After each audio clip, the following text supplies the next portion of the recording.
창세기 48장 20절부터 22절. 우리 같이 볼게요. 보겠습니다. 시작. 그날에 그들에게 축복하여 이르되 이스라엘이 너로 말미암아 축복하기를 하나님이 내게 에브라임 같고 므낫세 같게 하시리라 하며 에브라임을 므낫세보다 앞세웠더라. 이스라엘이 요셉에게 또 이르되 나는 죽으나 하나님이 너희와 함께 계시사 너희를 인도하여 너희 조상의 땅으로 돌아가게 하시려니와 내 형제보다 세겜 땅을 더 주었나니 내가 내 칼과 활로 아모리 족속의 손에서 빼앗은 것이니라. 아멘. 제가 잠깐 기도하겠습니다. 사랑의 하나님 감사합니다. 우리 사랑하는 청년들이 하나님께 예배드리며 귀한 예물 하나님께 올려드립니다. 우리의 마음을 받아주시고 이 예물을 통해서 하나님의 나라가 오늘 교회와 우리 모임 가운데 세워질 수 있도록 인도해 주시기 원합니다.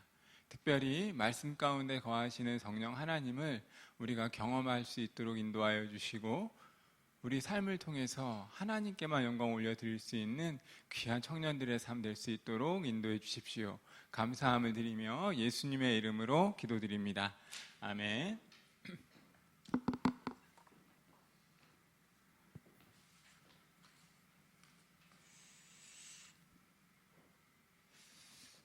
사랑하는 여러분 감사합니다. 축복하고요. 오늘 또 예배의 자리 가운데 하나님께서 여러분의 삶 가운데 꼭 필요한 은혜들을 주시리라 믿습니다. 이 요단강의 사해는 짠물입니다. 염분이 많은 곳이고 낮은 지형에 머물러 있습니다. 지구상의 가장 낮은 곳이자 또한 어떠한 생물체도 살아갈 수 없는 지형이 이 요단강의 사해라고 하는 곳입니다. 아마 여러분들이 매스컴을 통해서 사해라고 하는 그 호수를 소개하는 영상을 보신 분이 계신지 모르겠는, 호수를 보면 이렇게 사람이 이렇게 둥둥 떠다닐 수 있는 그런 곳이 바로 이 사해라고 하는 곳이에요. 염분이 많기 때문에 또 낮은 지형이기도 하기 때문에 이 사해라고 하는 곳에는 사람들이 그렇게 자기의 어떤 여유를 즐기는 곳으로 그려지고 있습니다. 사해는 근데 문제는 뭐냐면 이 사해가 왜 사해냐면 죽은 바다라는 거거든요. 그러니까 흘러나오는 물을 고이기만 하고 누군가에게 흘러보내지 못하는 거예요. 저도 이스라엘을 갔을 때 이 사해 호숫가에서 그 나름의 유희를 즐긴 적이 있습니다. 제가 둥둥 떠다니는 그런 것들을 한번 경험해 본 적이 있었는데요. 어쨌든 이 사해가 죽은 바다가 된 이유는 자기가 받은 것을 고여있기만 하고 그것을 누군가에게 흘러보내지 못하기 때문에 죽은 강, 사해가 되는 겁니다. 여러분, 그리스도인들을 부르는 여러 가지 말들이 있습니다. 그리스도인들을 부를 때 그리스도의 대사라고 이야기합니다. 그러니까 그리스도를 대신해서 누군가에게 그리스도가 어떤 분인지를 소개할 수 있는 사람이라는 거예요. 그리고 그리스도의 편지라고 이야기합니다. 그리고 그리스도의 향기를 나타내는 사람이라고 이야기하고 또 거룩한 무리를 뜻하는 성도라고 이야기를 합니다. 그러니까 그리스도인은 그리스도를 대신하여서 누군가에게 내가 믿는 예수님 그리고 내가 섬기는 예수님을 증거할 수 있는 사람이고 또한 받은 것들을 온전히 흘려보낼 수 있는 사람이 바로 그리스도인입니다. 여러분, 말씀드린 것처럼 그리스도인들을 정의하는 여러 가지 말들이 있지만 저는 누군가에게 그리스도인이 어떤 사람이냐라고 묻는다면 저는 그리스도인은 받은 바의 복을 온전히 흘려보내는 사람이라고 이야기합니다. 영향력이 있어야 한다는 거예요. 사회가 받기만 하고 누군가에게 자기의 것을 흘려보내지 못했을 때 염도가 높은 생명체가 살 수 없는 죽은 바다가 되었다면 그리스도인은 어떻게 어떤 사람들이냐 하면 하나님으로부터 은혜를 받았기에, 하나님으로부터 축복을 받았기에, 하나님으로부터 놀라운 은혜의 선물을 받았기에 그 선물을 자기 혼자만 아는 것이 아니라 또 다른 누군가에게 흘려 보낼 수 있어야 한다는 거예요.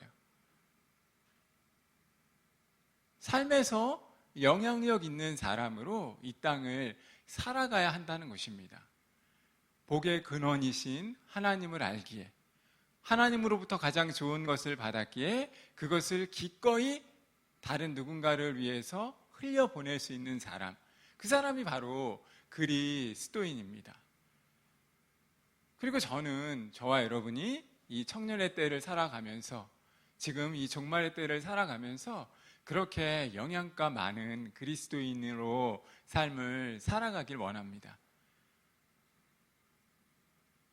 하나님으로부터 기꺼이 받았기에 나의 받은 것들을 또 다른 누군가를 위해서 기꺼이 내어 보내줄 수 있는 선한 사마리아인과 같은 그런 역할들을 해나가는 사람이기를 바랍니다. 오늘 본문은요, 이스라엘이라고 하는 야곱이 자기의 사랑하는 손자들을 축복하는 장면이 그려지고 있습니다. 이스라엘이 죽을 때가 다 되어서, 이스라엘이 야곱이거든요. 야곱이 죽을 때가 다 되었을 때 그의 사랑하는 요셉 아들의 손자들 므낫세와 에브라임을 축복하는 장면이 오늘 본문의 말씀이에요. 누군가를 축복할 수 있다는 것, 그것은 특권입니다. 부모가 자식들을 자기의 마음을 담아서 축복할 수 있다는 것은 놀라운 축복이라는 거예요. 오늘 읽었던 이 본문의 말씀은 말씀드린 것처럼 할아버지가 자기의 손자들을 축복하는 장면이고, 이 장면을 통해서 저는 하나님의 축복 공식이라고 하는 제목을 가지고 두 가지로 여러분들에게 말씀을 전하려고 해요. 과연 하나님께서 우리를 축복하실 때, 그리고 하나님 나라의 법칙이 과연 어떠한지를 한번 말씀을 통해서 살펴보면서 은혜를 누리는 시간이 되길 소원하는데요. 첫 번째로 하나님의 축복 공식은 바로 세상 공식과 같지 않다는 것을 우리가 유념하셔야 합니다. 하나님 나라의 축복의 공식은 세상의 공식과 일치하지 않는다는 거예요. 무슨 이야기냐 하면 수학적인 계산에서는 1 플러스 1은 반드시 2가 되어야 합니다. 그런데 하나님 나라의 축복의 공식은 1 플러스 1이 2가 아닐 수도 있다는 거예요. 그 사실을 우리가 염두에 두어야 한다는 것입니다. 여러분, 오늘 말씀은 참 재밌는 말씀이에요. 이스라엘이, 야곱이 죽을 때가 다 되었을 때 자기 아들 요셉을 불러서 손자들을, 자기의 아들들을 자기 앞으로 데려오게 합니다.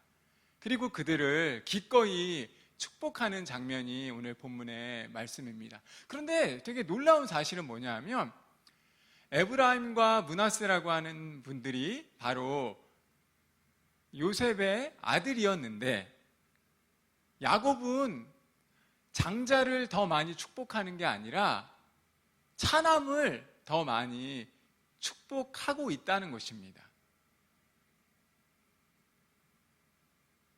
야곱 앞에 손자들이 모였고, 에브라임과 므낫세는 장남으로서, 차남으로서 받을 공식들, 축복의 공식들이 있었는데, 야곱이 눈이 어둡고 또한 그가 살 날이 얼마 남지 않아서 사랑하는 손자들을 축복하는 과정에서 장자를 더 많이 축복하는 게 아니라 손을 바꾸어서 축복하는 장면이 오늘 읽진 않았지만 본문에 나타나고 있다는 거예요.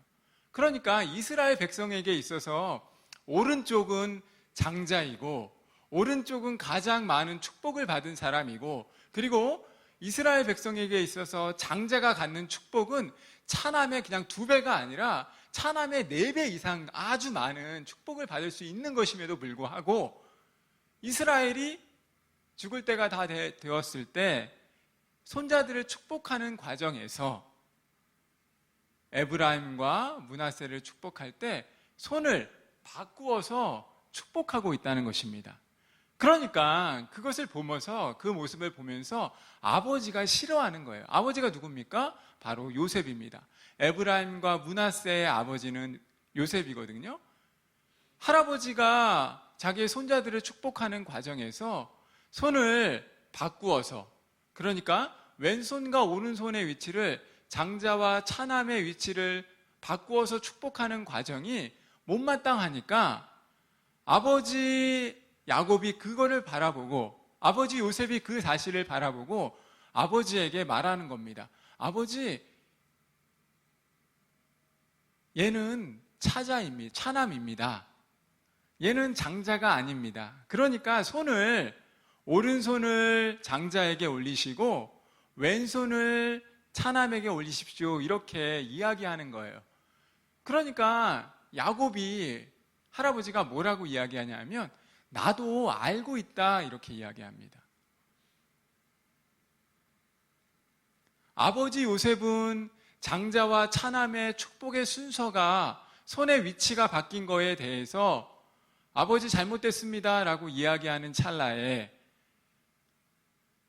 축복을 당사자인 아버지는, 할아버지인 야곱은 내가 그 사실을 알고 있다, 그럼에도 불구하고 내가 이들을 이렇게 축복하겠다라고 이야기하는 부분이 바로 오늘의 본문의 말씀이라는 거예요.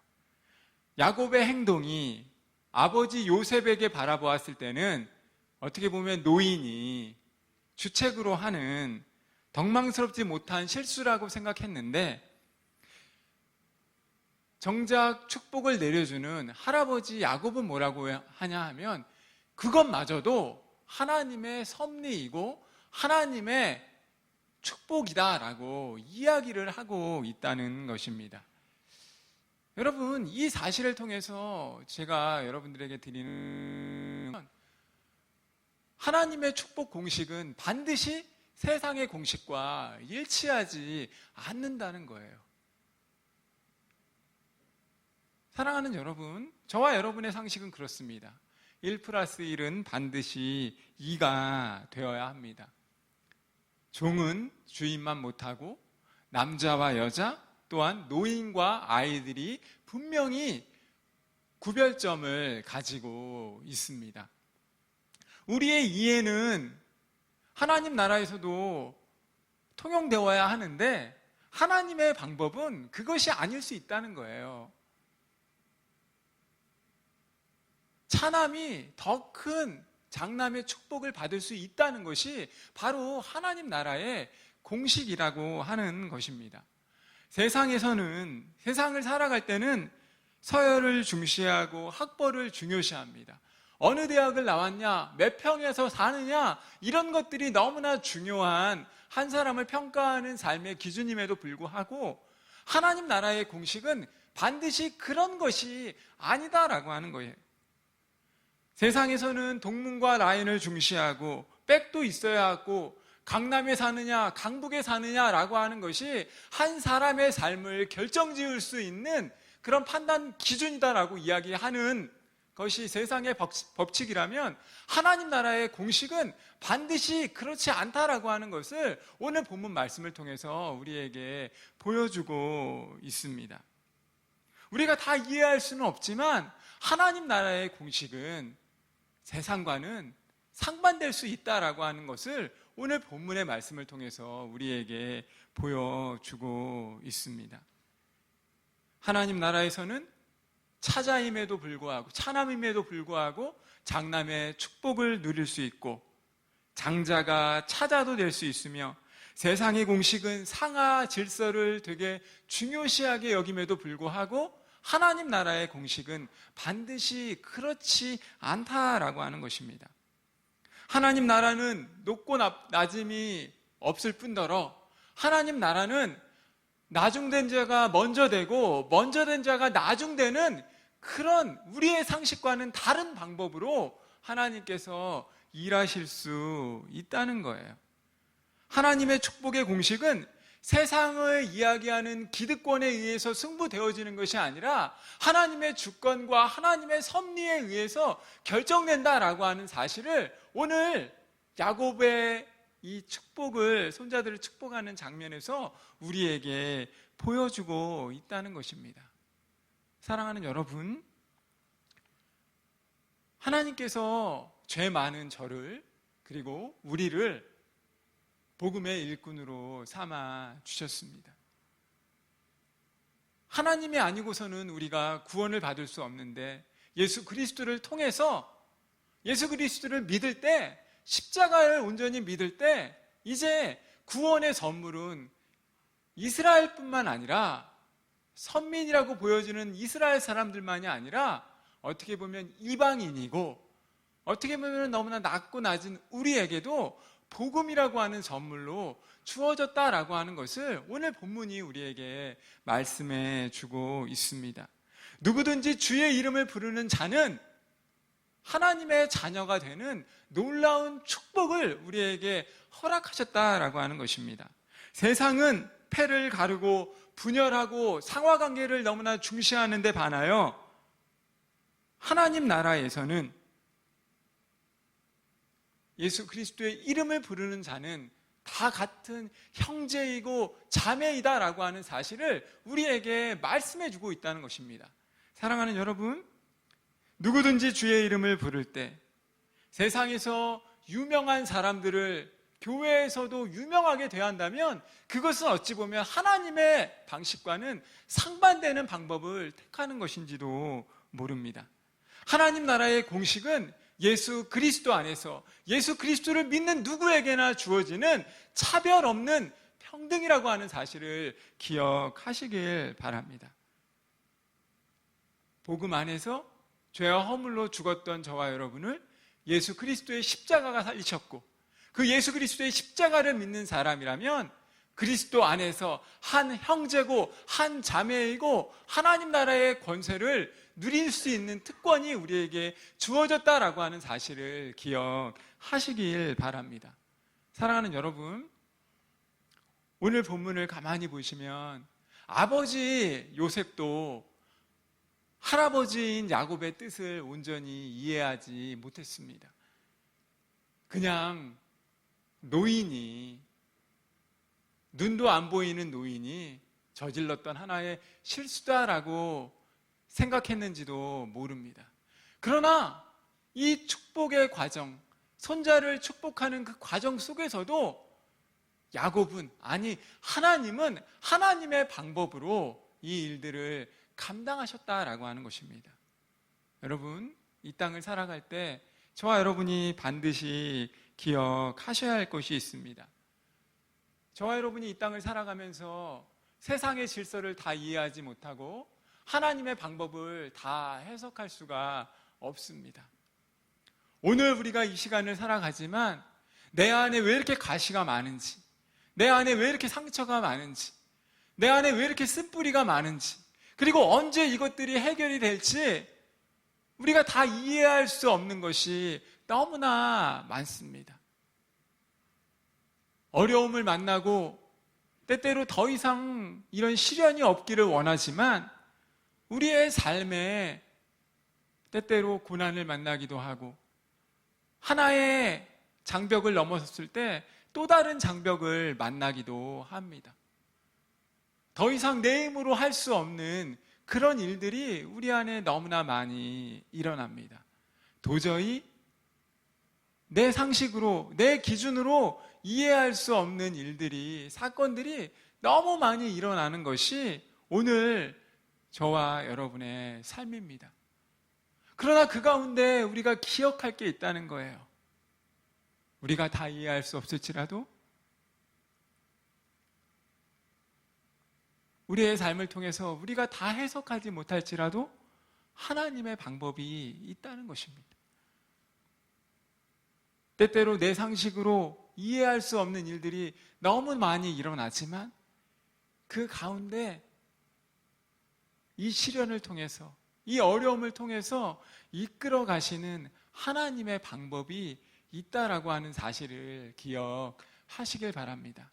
그리고 하나님 나라의 축복의 공식은 반드시 1 플러스 1이 2가 되는 것은 아니다 라고 하는 사실을 기억하시길 바랍니다. 아버지 요셉도 다 이해할 수 없었던 야곱의 축복을 하나님은 이해하시고 하나님의 축복 공식을 통해서 에브라임과 므낫세의 위치를 바꾸어 주시면서 하나님의 일들을 행하십니다. 그 당시 이스라엘의 상황과 그 당시 이스라엘의 배경에서는 더 이상 이해할 수 없었던 야곱의 행동입니다. 그럼에도 불구하고 이 모든 과정 속에서 하나님의 뜻이 있다는 거예요. 하나님의 계획이 있다는 것입니다. 여러분, 삶을 살면서 힘드십니까? 오늘 젊음의 시기를 보내는 여러분 안에 있는 도저히 해결되어지지 않는 갈등으로 말미암아 또한 문제로 말미암아 날마다 넘어지십니까? 왜 내게 이런 시련이 올까? 다른 사람은 다 멀쩡한 것 같은데 왜 내게 이런 어려움들이 다가올까? 그것으로 말미암아 넘어지고 쓰러지는 분들 계십니까? 목회자인 저도 그 사실 때문에 너무나 가슴 아프고 그러한 어려움들을 만나는 여러분들을 볼 때마다 내 마음은 무너지지만 그럼에도 불구하고 그 가운데 하나님의 뜻이 있음을 기억하셨으면 좋겠습니다. 이 땅을 향한 그리고 하나님 나라의 비밀을 가진 자로서 하나님의 선하심을 믿고 그 선하신 하나님이 우리 삶 가운데 가장 좋은 것을 주실 것이다 라고 하는 그 약속을 날마다 붙드시길 바랍니다. 하나님 나라의 축복의 공식이 반드시 세상 공식과 같지 않다라고 하는 사실을 기억하시고 믿음의 걸음을 걸어가는 저와 여러분이 되기를 주님의 이름으로 소원하고 축복합니다. 두 번째로 말씀드리고 싶은 하나님의 축복 공식은 뭐냐면요, 저마다 축복의 분량이 있다는 사실입니다.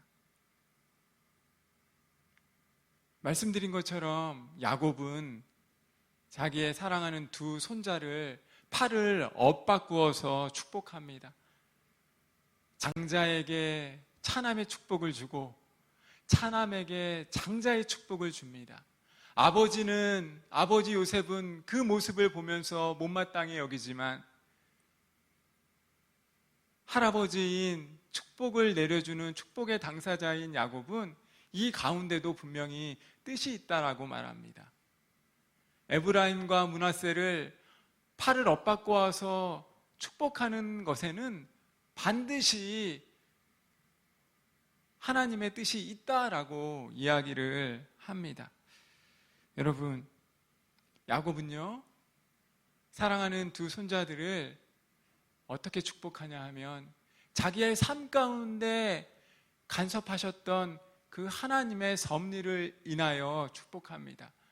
나의 삶, 야곱의 삶을 한마디로 이야기할 때 험악한 세월이라고 이야기합니다. 그러니까 야곱처럼 어떻게 보면 고생을 많이 받은 사람이 없었다는 거예요. 정작 지금 축복을 하고 있는 할아버지의 인생을 볼 때 할아버지의 인생은 험악한 세월이었다라고 말합니다. 그런데 그 험악한 세월을 보냈던 야곱이 자기의 두 손자들을 축복할 때 무엇이라고 이야기하냐면, 오늘 본문을 다 읽진 않았지만 창세기 48장 15절 16절을 보면 이런 말씀을 하세요. 나를 모든 환난에서 건지신 하나님이라고 이야기합니다. 야곱의 삶은 험악한 삶이었고 험악한 세월을 보냈는데 뭐라고 이야기하냐면 나를 이 모든 환난에서 건지신 하나님의 이름으로 두 손자들을 축복합니다. 그리고 전능하신 하늘 아버지의 위로와 평강을 구합니다. 장자 입장에서는 할아버지의 축복이 못마땅했을 것이고, 차남 입장에서는 할아버지의 축복이 너무나 감사했을 것인데, 우리가 이 사실을 보면서 반드시 깨달아야 할 것은 하나님의 섭리와 관련하여서 저마다 믿음의 분복이 있다는 사실이에요. 자신에게 주어진 축복의 분량이 있다는 것입니다. 그러기에 우리가 이 땅을 살아갈 때, 다 이해할 수 없을 때, 세상의 공식처럼 1+1이 반드시 2가 되는 상황이 일어나지 않을 수 있기에 하나님의 섭리를 믿는다면 내게 맡겨진 분복에 대해서, 내게 맡겨진 축복에 대해서 감사함으로 반응할 수 있어야 한다는 것입니다. 여러분, 하나님께서 왜 므낫세보다 에브라임에게 더 많은 축복을 주셨는지 저는 잘 모릅니다. 그럼에도 불구하고 하나님은 신실하신 분이시고, 그럼에도 불구하고 하나님은 에브라임과 므낫세에게 서로 받을 축복을 허락하시면서 가장 좋은 방법으로 그들의 삶을 인도하셨습니다. 어떻게 알 수 있냐고요? 성경의 증언을 찾아보면 창세기 48장 이후에 에브라임과 므낫세 그 지파의 일생을 찾아보면 왜 그들에게 지금 해석되어지지 않는 축복의 방법으로 하나님께서 그들을 서로 다르게 축복하셨는지를 말씀을 통해서 발견할 수 있습니다. 야곱의 손자들은 하나님의 축복을 받았고, 납득할 만한 합리적인 설명은 하지 않았음에도 불구하고 므낫세는 할아버지에 대해서 원망하지 않았습니다. 불평하지 않습니다. 오히려 동생 에브라임 하나님의 축복을 기꺼이 받아들이고 그를 격려하고 그를 위로하고 그를 향해서 더 큰 하나님의 축복을 빌어주었던 것을 성경 본문은 우리에게 말씀해 주고 있습니다. 하나님의 주권을 기꺼이 받아들였다는 것입니다. 오늘 우리가 이 땅을 살아갈 때 내게 금그릇이 있을 수 있고 은그릇이 있을 수 있습니다. 아니, 금그릇이 내게 없을 수 있고 은그릇만 내게 있을 수도 있습니다. 그러나 질그릇, 나무 같은 사람일지라도 불평 대신 감사와 기쁨으로 반응하기 시작할 때 하나님은 그것을 통해서 놀랍게 저마다 믿음의 분복대로 아름답게 축복하신다라고 하는 사실을 기억하는 저와 여러분이 되었으면 좋겠습니다. 그러기에 우리가 이 땅을 살아갈 때는 내게 맡겨진 분량이 1일지라도 3일지라도 5라면 그것을 가지고 내가 가는 길을 오직 그가 아시나니 그가 나를 단련하신 후에는 내가 순금과 같이 정금과 같이 나올 것이다 라고 하는 말씀을 붙들고 이 믿음의 걸음을 걸어가야 하는 것입니다. 내 인생을 향한 하나님의 기대치를 기억하고 그 걸음을 걸어갈 때 저마다 믿음의 분량이 다를 수 있다라고 하는 사실을 인정하고 내가 달란트가 1밖에 없다면 그것을 통해서 하나님께 영광을 올려드릴 때 하나님께서는 더 놀랍게 우리를 1%, 하나님의 1%로 사용하신다라고 하는 그 사실을 기억하시길 바랍니다. 누구에게나 하나님께서 주신 저마다의 달란트가 있고 하나님의 기쁨을 위해 그 일들을 감당할 때 우리의 삶은 하나님 나라의 비밀을 맡은 자로서 가장 아름답게 하나님이 바꾸어 가실 것이다 라고 하는 그 하나님의 약속을 붙드는 저와 여러분이 되길 소원합니다. 말씀을 맺습니다. 저는 저와 여러분이 처음에는 하나님의 축복을 사모하는 사람들이 되길 원합니다. 하나님의 주실 축복을 기대하는 사람이 되길 원합니다. 하나님께서 저와 여러분의 삶을 축복하신다라고 하는 사실을 꼭 기억하는 인생들이 되길 바랍니다. 그리고 덧붙여 기억하셨으면 좋겠습니다. 하나님 나라의 축복 공식이 세상 공식과는 다르다라고 하는 사실을 기억하시길 바랍니다. 세상 공식은 1+1이 반드시 2가 되어야 함에도 불구하고 하나님 나라의 축복 공식은 1+1이 3이 될 수 있다라고 하는 사실을 하나님의 섭리 가운데 인정하는 저와 여러분이 되길 소원하고요. 또한 저마다의 믿음의 분량대로 일을 받았다면 그 일을 통해 하나님 나라를 세워가는 저와 여러분이 되기를 주님의 이름으로 소원하고 축복합니다.